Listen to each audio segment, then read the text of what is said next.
Go. Hey, Adam, welcome to the Leaders Lab.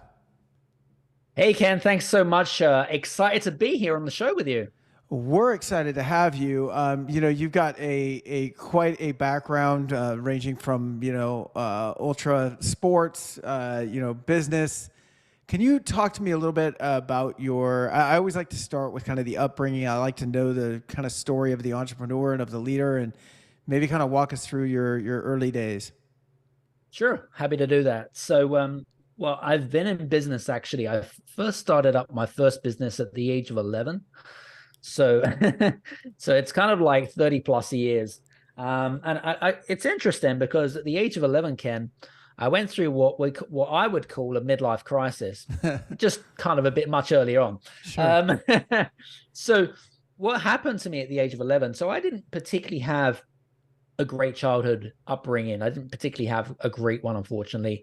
I was through the foster care system. I lost my hair through a condition called alopecia, which is a common form of hair loss. And I literally just lost all my hair. Woke up one day and it literally just came out in handfuls when I was 10 years old. And that was kind of like the beginning journey for me. So I was so ashamed about the way I looked. I had to wear like a baseball cap when I went to school. So when I'm wearing my uniform and stuff, I wear a baseball cap. Even when I was going out in public, I was just so ashamed about the way I looked. And so at the age of 11, I was encouraged through my father to get into distance running. And so I literally had zero experience in distance running. I wouldn't class myself as an athlete back in the day. Mm-hmm. And the reason for that, Ken, is actually I was actually suffering from, I was an asthma sufferer. So you're probably thinking to yourself, like, why would a 11-year-old boy that suffers from asthma want to get into distance running? That's completely delusional, Right. right? That's craziness, right? So I turned up one day. I got down to the athletics track. I didn't go with anyone. I went on my own at 11 years old. I didn't particularly have a lot of what's the word I was looking for? Mentors and support structures like my parents. They weren't really there for me. I was just kind of like there on my own type of thing. So I so I went down to the athletics track, and I remember when I actually appeared at the athletics track, and I got to the counter, and the counter looked like it was about 12 feet tall, literally 12 feet tall. That's kind of what it looked like as an 11-year-old, right? And then this lady kind of like peered over. And she's like, "Hey, can I help you?" And I'm like, "Yeah, I'm interested in potentially joining a running club." She's like, "Oh, great, fantastic. What's your experience?" I went, "Nothing."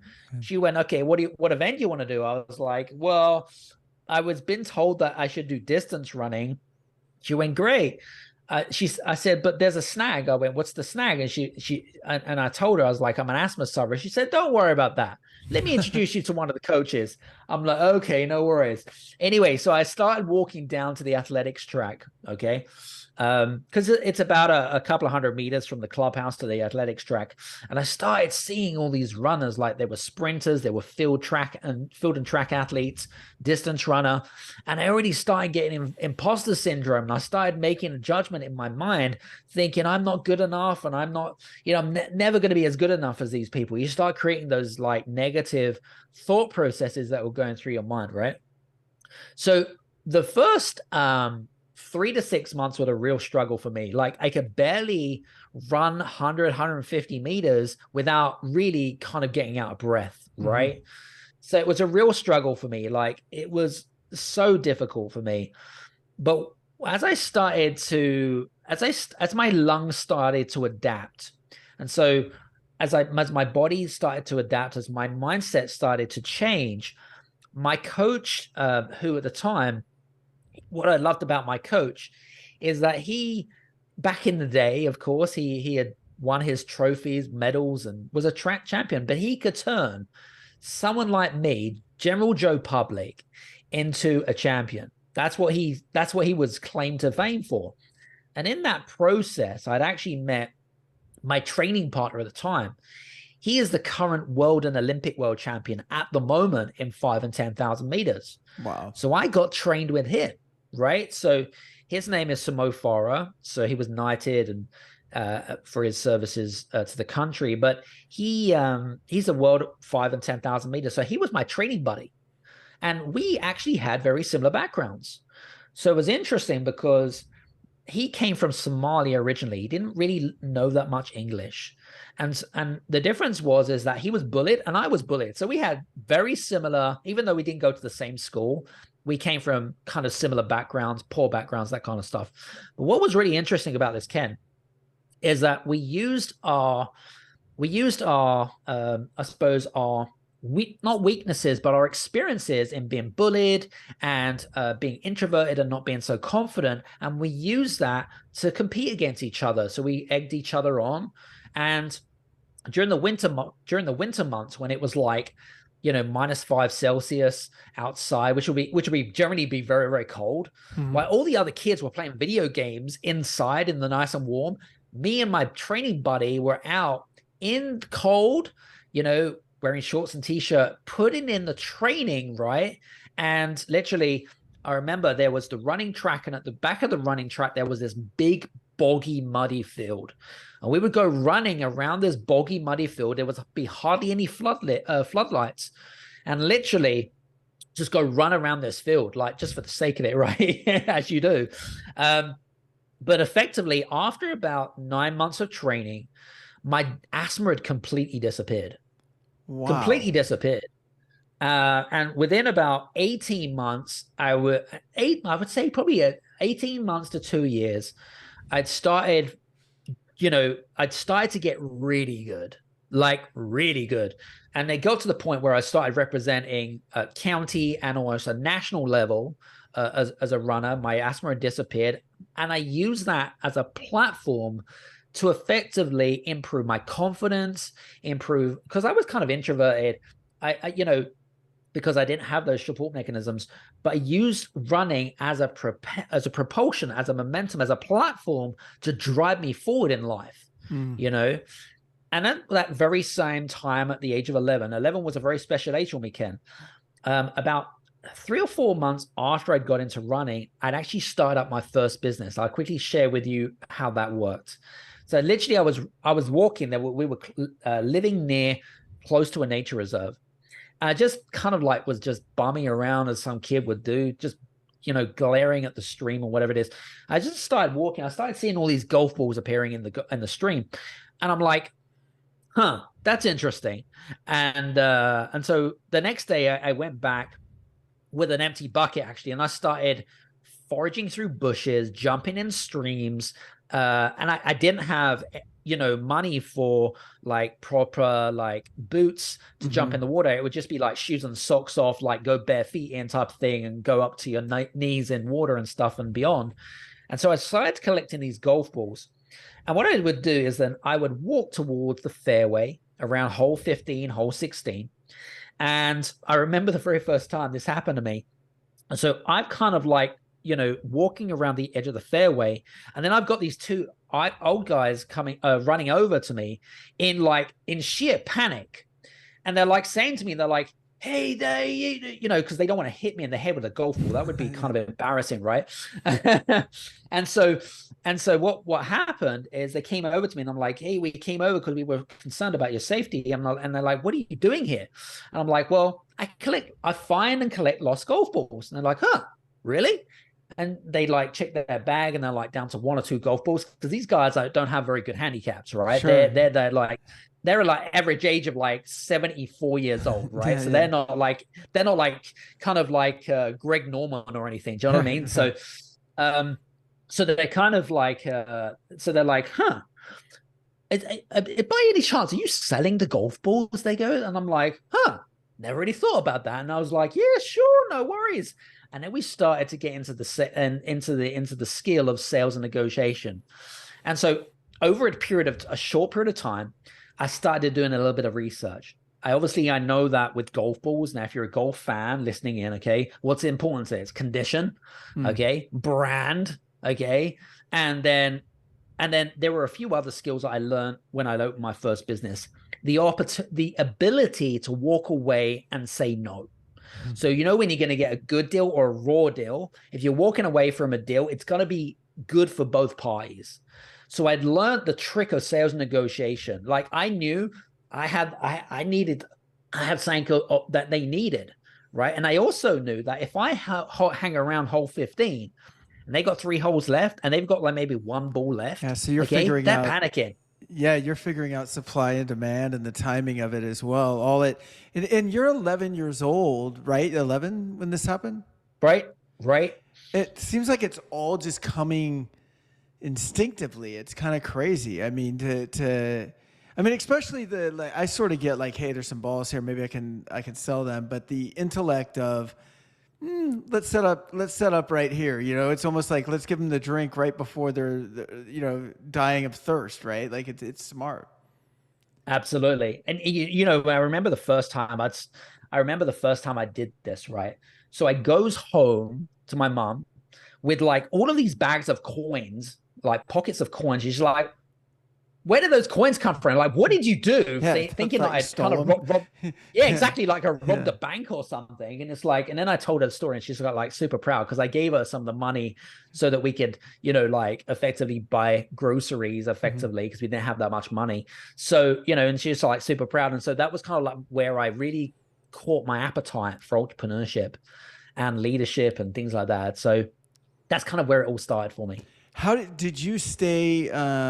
Well, obviously, if you guys stayed training, how long did you and most stay training partners? How long were you in running? And then when did your time start becoming more occupied with business and less with sport?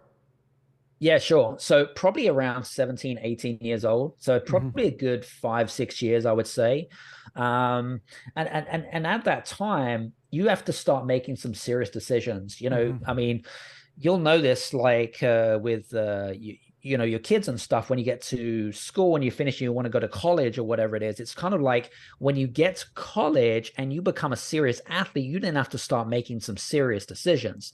Do you want to go down the sports arena, the sports field if you're highly talented or whatever it is, or do you go to start and open your own business or grab a job or whatever it is, or apprenticeship or whatever? So you have to start making some big boy, big girl decisions, right? And so that was the decision where I had to then I decided that I needed to go off and study, unfortunately, purely because of my background. Because I came from a very poor background. I lived off the state for a long period of time, and I was just kind of sick and tired of things. Yeah, So it was just kind of fortunate. I was actually when I was at the age of 16, my first proper job was working at McDonald's, just to pay for college fees and go into university and stuff. I did that off my back. No one sure. supported me in that financially. So I had to really kind of find my way in very early on in life. But there's a lot of life lessons to be learned. I think there's also this. I've never talked about it on here before because it was kind of an easy decision in hindsight. But I ended up doing some boxing when I was in the U.S. Army, and I did all right with it. It was kind of at a local level, and it's when I was stationed in Berlin, Germany, and these kind of local fights turned into me getting orders at some point, or the possibility of getting orders. I don't remember if I actually got them or they were going to issue them, but it didn't really matter because Mm. what I knew was I had taken this thing about as far as I was going to take it. So, like, even though I was winning my fights, I mean, seeing double in the locker room after a fight that I'd won. You know what I mean? Like, Right. it Yep. didn't feel like I was winning a lot of these fights, and competition was only going to get stiffer because now I'd be fighting other people on orders, and I was already fighting different countries, but the competition was just going to go way up. And I think there's this line for, I guess, for everybody where, of course, you want to chase your dreams and all that, right? But I also think, especially when it comes to athletics, because it's a little bit different, it is truly measurable. Like, I was never going to have the footwork. I tried like everything I could do, and same Sure. with what you do. There's a certain level of speed you're going to hit as a runner that then Mo separates, right? Then it's Mo, and Absolutely. he's going to become a world champion. And Right.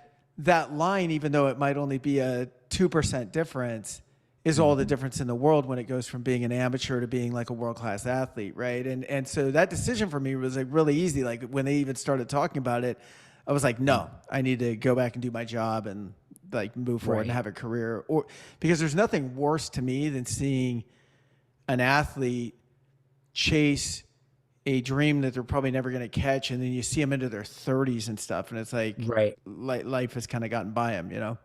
Yeah, I mean, I get it. I mean, it's interesting because if you're a soccer player, if you're an American football player, if you're an athlete, it doesn't really matter. At the end of the day, you've got all loads of people that are doing the same. And the thing is, there's such a small percentage of people that go through to the top, right? I mean, Yeah. it's so like so tiny. Yeah. And so then the risk is that do you get injured? Then you're kind of screwed, right? You got no education to fall back on. So when you're really young, it's kind of like, yeah, okay, there's an element of risk involved, right? So, same for you. You made a conscious decision, and it was the same for me. I made a conscious decision. Do I regret it? No, I would Right. have stayed the I would have made the same decision. So at the end of the day, you just don't know. You just don't know. So as you go off to school and you're funding yourself through school, what are some of those other, what's next after that? What are some of the early Mm. career, business decisions or paths that you took from there? Well, I think from there, like when I got to when I when I got to the age of 18, I mean, I'm like kind of buzzing. Like, when you're an 18-year-old man, okay, very young, highly energetic. I was doing full-time studies, a full-time job, and I'd opened up my own first part-time massage therapy clinic as well. So I didn't really have a lot of time in the day to even breathe. Like, because for me, I always had this mindset, and maybe it's the same for you, but I always had this mindset of the harder you work, the bigger the reward. I mean, I have a very different outset now, but back in the day, that's what I thought, right? So I always was into what was going to say? I always loved helping people because I didn't get help myself. So I love to help people. That's kind of like some of my core values, right? I really genuinely love to authentically help people. And so I got into my big dream was working on cruise ships, Mm-hmm. working as a physical trainer and doing sports biomechanics and massage therapy and that kind of stuff. And I did that, right? So I did that. I'd gone out of England, and my regular cruise ship was out of New York and then to Bermuda. That was my regular cruise. So I did that. Wasn't what it was made out to be. And then, hey, we start again. We start from scratch. We build it up. And then I ended up getting into fitness, opening up my first business, turn it into a six-figure business and stuff like that. And just got a little bit, what's the word? I was really, and I'm not trying to blow my own trumpet because I was very good at what I did. I started writing courses for chiropractors, chiropodists, personal trainers, and what their biggest problem was is their clients were going to them and they were getting injured, right? They were suffering from pain. So, you get your average office worker that suffers from lower back pain because he's been sitting on his ass for all day, right? And so I then started writing courses, and then I started teaching the trainers how to get their clients out of pain. So that was a very successful career. But then I was just kind of a little bit delusional about where the industry was going. And then I started I had this massive epiphany, Ken. And it was interesting because the epiphany was I woke up one day and I said to myself, there's got to be more to life. I'm literally destined. Like, what is the big legacy piece of puzzle here? Where is the big, what's the big picture here? What's the big impact? What am I making here? And I just felt like I could do more with my life. And I felt like there was a disconnect between what I was actually doing to what I really wanted to do. Does that make sense? I'm not sure if you can No, relate it at all. absolutely does. But what was that feeling? Just was it the feeling of I've accomplished something, but it doesn't feel like much? Or I mean, what was it just a discontent? What was the feeling? I think my feeling was is that I felt lost and confused at the Yeah. time. Yeah. I just like I literally lacked clarity. I didn't really understand the direction I was going in Was there a fairness. bit Like of I I'm sorry, was there a bit of I don't know what the word is I'm looking for, but you were talking about hey, the harder I work, then the better I'll do, right? The more money I'll make, which I was raised the same way. We didn't, I think you had maybe tougher economic circumstances, but ours weren't like awesome. And, you know, a lot of those preconditioned kind of money things, like money doesn't grow on trees. You get what you work for, like things like that, right? And sure. and so it's sort of like, well, the input equals the output, right? If I bust my Mm, ass for 8 hours, 10 hours, 12 hours, then I'm going to get that, mm, which I don't think is a bad thing to learn. But I mm. also think it's based in scarcity, because the antithesis of it is, well, if I don't bust my ass, there won't be anything, right? Which is the same thing, but it's Mm. scarcity driven. And so I'm just wondering, when you get to this point, if it's, what's all this hard work for, right? Like, Mm. why don't I feel Abs- better, right? Absolutely. I mean, it goes back to understanding what is your purpose, Right. right? What is like, it's kind of like having that conscious, that kind of questioning your subconscious mind. And you'll be like, to say to yourself, you're like, what's the point in this? Like, Yep. why am I getting up? Like, I'm working with clients that I enjoy working with, but then when you come to the realization where you feel like you can offer the world much more, Yeah. you then start questioning your inner critic, you start questioning your subconscious, and you really start to question and you start to try to find answers. That was where I was at. Right. And I really had questions, but I couldn't quite figure out the answers. So that was and that was it was a real struggle for me. It was a bit like going through quicksand. Do Mm. you know what I mean? It literally felt like going through quicksand. Um, so and then it took about, I reckon it probably took a good 18 months to really try to find my feet. But more importantly, I was trying to discover what was my Yeah. uniqueness. What's your What was gift? What's the thing you're going to give, right? exactly what is my genius Yeah. effectively, right? What do I bring to the game? And so it was through the help of a coach that I'd met actually, and they had really kind of like got to learn about me as a friend, and then they was able to kind of, I suppose, demystify and bring it all together for me, and then that's kind of got me to where I'm at today, which is in the world of business strategy, which is in the world of leadership development and things like that. So it's kind of like, for me, I'm in a happy place now. Yeah. Do you know what I mean? I'm in a happy place. I'm humble, but I'm in a happy place. And when you've been in business for a period of time that I've been in, money isn't my driver. Hmm. My purpose, my authenticity, leading with integrity, it's big picture. Leaving legacy is kind of my core driver. Nothing else, nothing more. Couldn't give a shit about money. So because and it's a mindset shift more than anything else. A complete mindset shift. How do you define legacy for you? What is that for you? Great question. Legacy to me is being able to sort of say to myself, like, why did God put me on this planet? Mm-hmm. What is why what is my purpose in life? Like, Mm-hmm. based on what do you enjoy, based on your core values, and looking at kind of like what are your audience or your clients or your customers, what are they crying out for? Mm-hmm. What is their big pain points that you could help them with?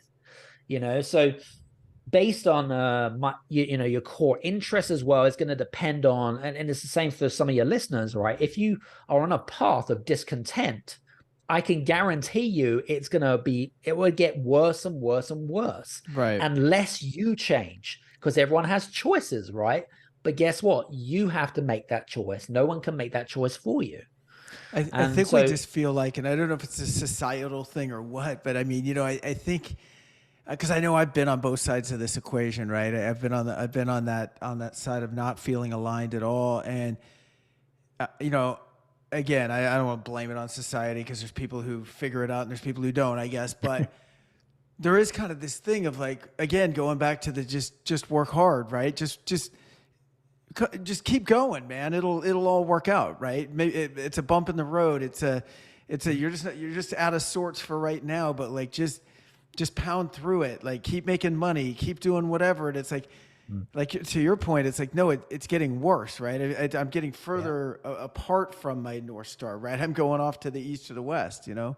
Yeah, absolutely. Because again, the purpose changes when you get older. Your purpose changes in life. Right. Money doesn't become a main factor. Other things become important to you. I'm sure that's the same for yourself, right? Other things become important. You've got grandchildren and stuff like that. Right. So the way you're being, using your experience and wisdom, that has completely changed, and the way that you offer your USP to your core audience and stuff like that. So, you know, with regards to your question, what is legacy? It is literally kind of asking very specific questions to your subconscious with regards to why am I doing what I'm doing? What's important? What's the purpose? Where does it lead to? What's my vision?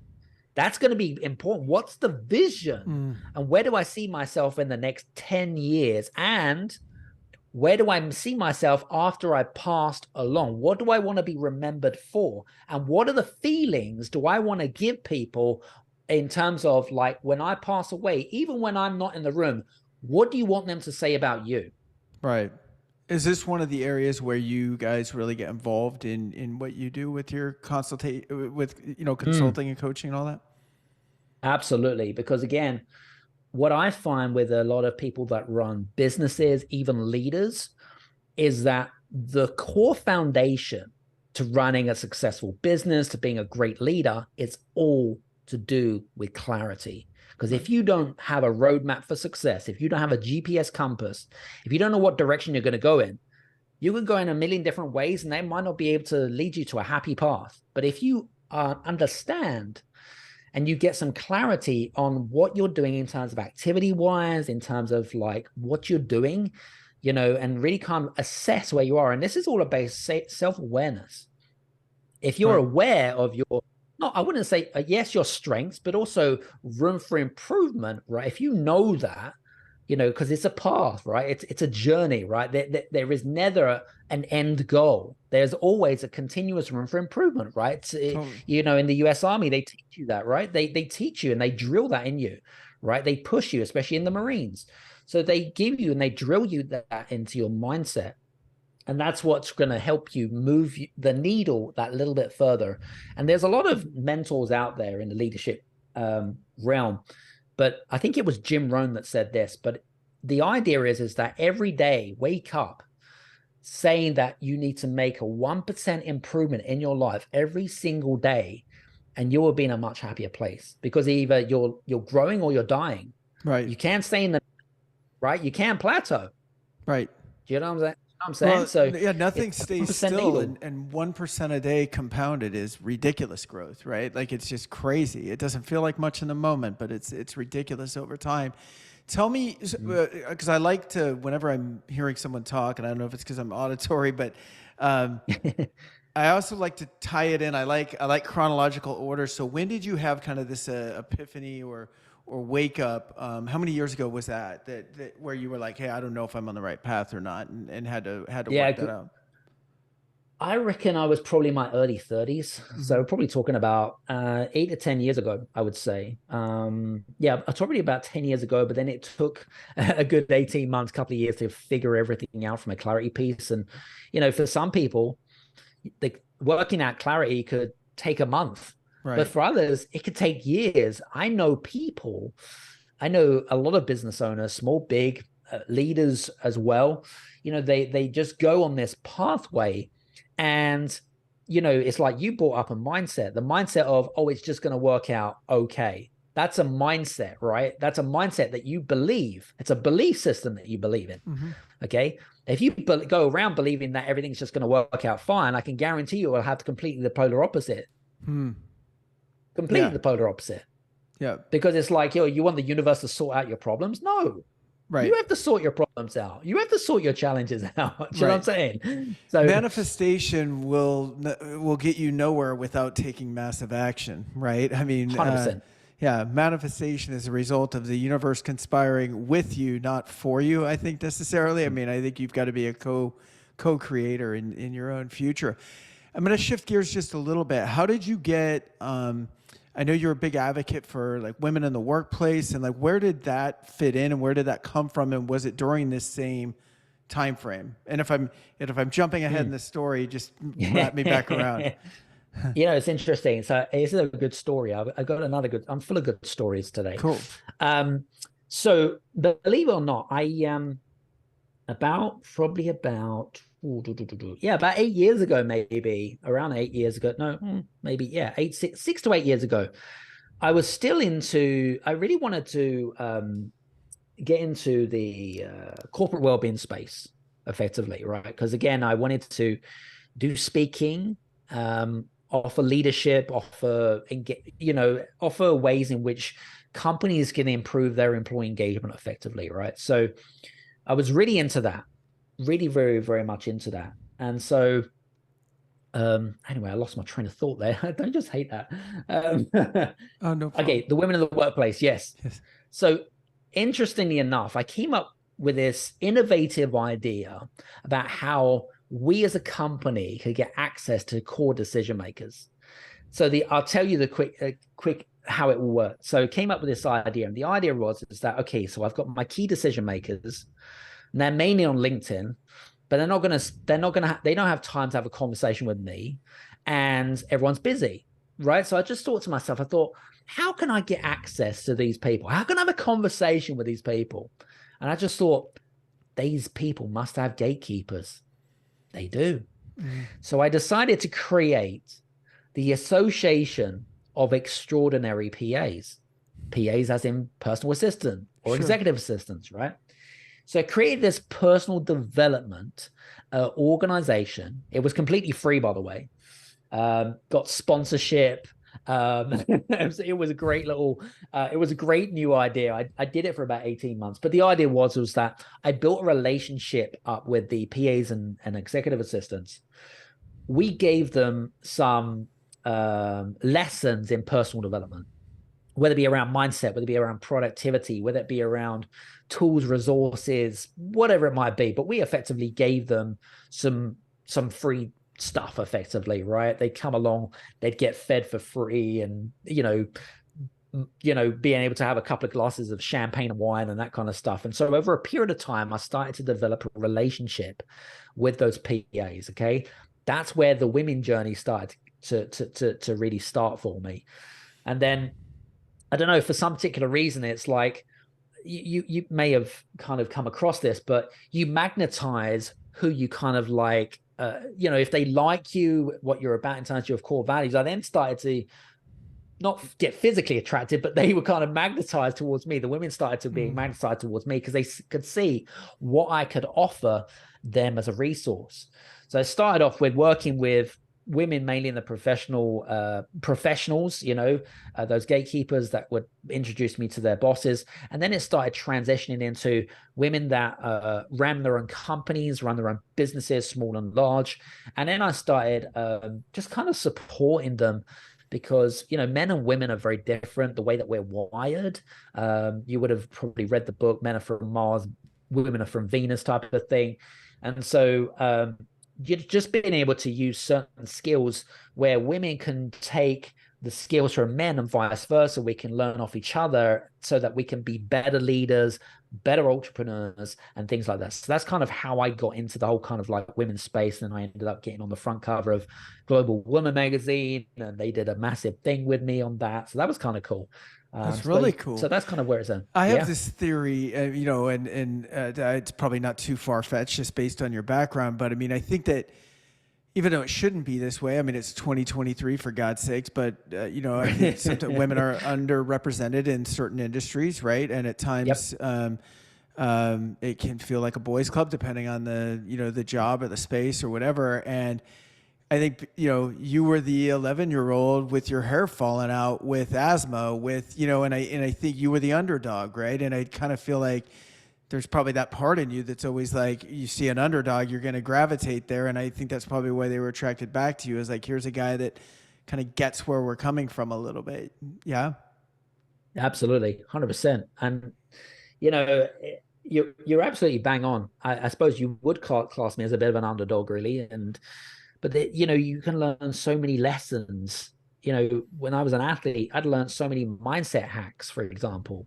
Right, you were in the US Army. There is a lot of things that you can take from a leadership perspective, from a mindset attributes perspective, and bringing it into business. There's just so much that we guys can offer, not just leaders and entrepreneurs, but we can offer so much because, again, we have that, we've been there, we've experienced it.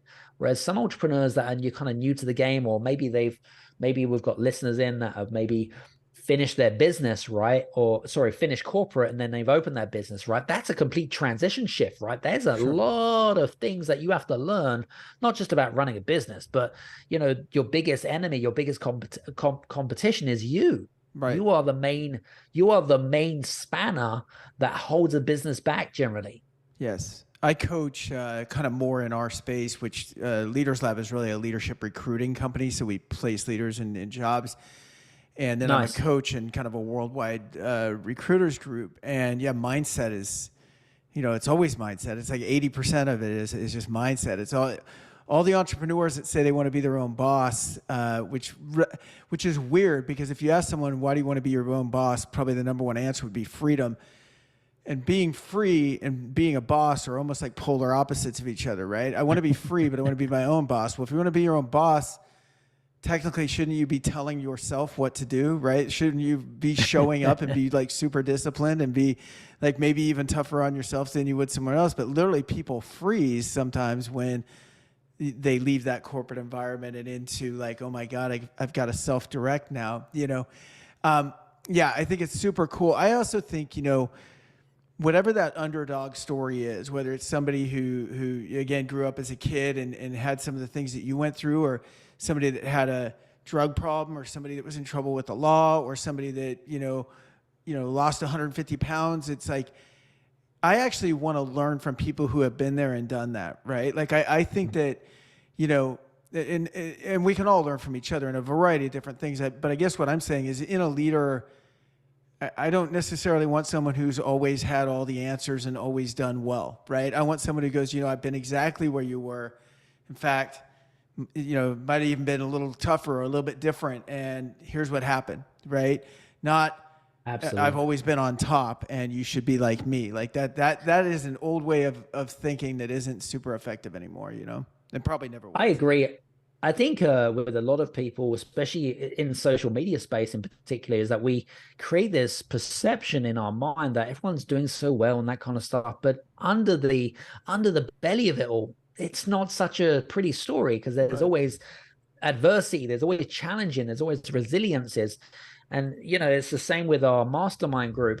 The reasons why we want to give our members our edge is, like, you just picked up a really good point. We want to learn from people that have been there, done that, have got the t-shirt. They've been through the adversities, they've been through the hard times. But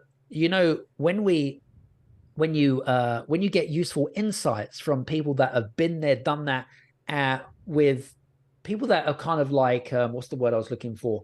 People that have already achieved what you're wanting to achieve, okay, then it kind of sets you apart from everybody else, because again, you're getting insight, you're gaining an accelerated learning Yes. module, or it's kind of like university but on 10 levels higher in entrepreneurship. So that to me is kind of like absolutely 100% imperative. Yes. It gives you I think that it that is. old phrase, find a mentor and model them, right? Is what you're talking about. And Mm. it's like, it's just, why reinvent the wheel? And it's funny, I've had to learn that lesson repeatedly, because there's times I'm just like, it's almost like, why don't you just pull over and ask for directions? It's like, oh, I'll figure it out. Like, even though it's going to take 3 times longer. I've gotten better as I've gotten older with it. So talk to us now about, I know that you are very involved in helping businesses scale quickly, grow quickly. Can you talk to us about that and kind of what your day-to-day mission is now? Sure, absolutely. So Yeah, as you said, we love to help companies grow. One of the things that we've identified as working with a lot of, so we mainly work with people in the professional services industry. So that'll be your recruitment firm, that will be your Mm-hmm. lawyer, attorney, accountant, CPA, that kind of stuff. And what we found is that a lot of the clients that we're dealing with are hugely experienced. They got huge amounts of credibility. They've got degrees and PhDs, to your heart's content. Okay. They're good at what they do. Mm-hmm. Right. Um, but unfortunately, with some of the clients that we work with, is they'll build their business up and then they'll just plateau. They'll just like plateau for like months, if not years, and they'll stay there because their aspiration is that they want to be free. They want to make a transition to the next level, right? They have this lack of clarity about what that looks like. But number two, they don't know what they have confidence and knowledge. They have gaps in their knowledge know-how about how to get about doing it. So we've already talked about clarity and stuff. So what we do is we effectively have a mastermind group effectively. So we put together a huddle, if you like, or a small group of people, and we literally share experiences. We gain insights from other businesses, different industry sectors. What did you experience? Why did you do that? How did it make you feel? So we're able to get an idea of when we ourselves come into a situation that's similar, we're more adapted and more resourceful to be able to, kind of push through, if you like. Does that make sense? It totally So does. One of the things that I'm thinking of as you're talking is I've had some friends that have been like medical professionals. So let's say a dentist or great. like a general MD with a practice. And I feel like the traditional, and this would be like a traditional, like successful, like way to do business, right? Would be you go to medical school, maybe you go have to pay your dues at the hospital for a while, work in the ER, maybe you get some money somehow, you're still paying off your enormous student loans and all that debt, but then you eventually get out and you start your own practice. As you start your own practice, it builds up and you're making good money. So that's the dream. But within the dream, you're working like, you're probably getting back to what we talked about, where what, like this is all there is, because you're working 60 hours a week or 70 Right. or 80 and the money's really good, but the whole business depends on you, and it's going to like completely, it's not just going to implode, it's just going to cease to exist because you're the doctor and like no one else is the doctor. So what do you do next? And it is like the definition of being on the hamster wheel. The other thing is it's not scalable, it's not sellable. So if you're lucky, I feel like in that environment, you get an understudy under you that you then train and then sell the business for less than it's worth because that's the only way to sell it. That seems to be the model in that world. Am I right? Well, Kind you're of. you're pretty much bang on. I Yeah. mean, I think they did a survey, and this only applies to the UK market, or the US market. And I think it was I think it was a survey of it was a large amount. I think it was like 10,000 business owners or whatever it is, but only 4% of those 10,000 had an exit strategy in place. Less than 4% it was. Right. So effectively bringing up what you just said, right? It goes back to the analogy of, again, when it comes to scaling, they lack. So there's a few things that they lack. Number one is they have fear, first of all, the fear of letting go, because effectively, if you built something up, right, it doesn't mean, even when you're a kid, right, when you're building your first Lego set, it's like, I built this, Yeah. right? This is mine, right? It's Yeah. kind of like my baby type thing. Same with a business, right?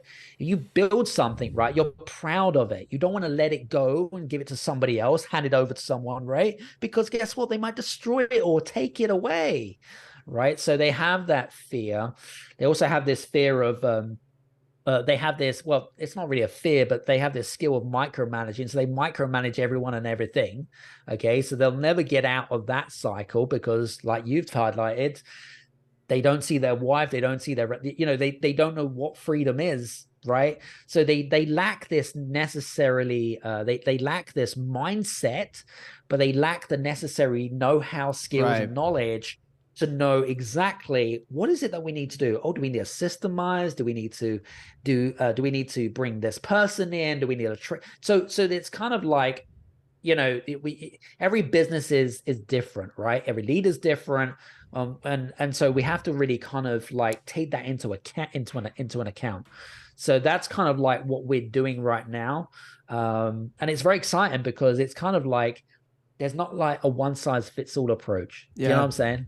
Yeah. One thing I kind of dig about it, just as you're talking about it, I love hearing, to me, business and business strategy, not to be cliche about it, but there's kind of a gamesmanship to it in a way. Like I like the act of like figuring it out. Like, I love shows like what's that one on Netflix? It's like an about this kind of thing, and it shows you like how fish aquariums are made. I don't know, like just weird stuff, right? And I'm like, I like seeing how businesses are broken down and how they get to their number and how they grow. And so, yeah, it's always cool to be in masterminds like that. Anything else for us before we wrap up? I've really enjoyed this talk. Thank you. I've really thoroughly enjoyed it myself. Okay. And yeah, again, it goes back to what do you want in life, Yeah. right? What do you want in life? And this kind of realization of my bigger purpose, my bigger impact, my legacy, really going back to that. Because again, whether you're a leader, whether you're running a recruitment firm, whether you're running a small agency, it doesn't really matter. Fundamentals don't change. Those Right. basic fundamentals don't change. It doesn't matter where you are and what you do in life. Okay. You have to answer specific questions to yourself to make sure you're on a path of fulfillment, happiness. If you're not happy where you're at, guess what? It's your fault. No one else Right. is. Don't blame the economy. Don't blame the president. Don't blame whoever else you can think about. It's your fault and no one else. Okay. So you have to fix it. So we all have choices in life, and it's down to your choices. We're going to lead to whatever path you decide to go. So that's kind of my final thoughts. No, I love that. And again, it all comes from it's such great advice, but it also comes from you. No one was coming to save you when you were 11 and selling golf balls, right? You had to find a Nope. way. You had to sell golf balls. Nope. You had to take them back to the golfers. You had to sit on the 15. You had to figure it out. And as hard as that probably was back then, that's where the gift was, right? That's what started this Yep. whole entrepreneur journey, was wading through that pond back in the day. Yep. I mean, there's no pity party here, right? So Right. it's kind of you need to just kind of like, man or woman up and Yeah, just do what you need to do. Or if you don't know the answers, find someone who can help you totally. because we've all got choices. Totally. And I know you're out there and you can help our listeners, and we'll put all of your contact information in our show notes. Thanks a lot. Pleasure to meet you. Appreciate it. Likewise. Thanks. Thank you.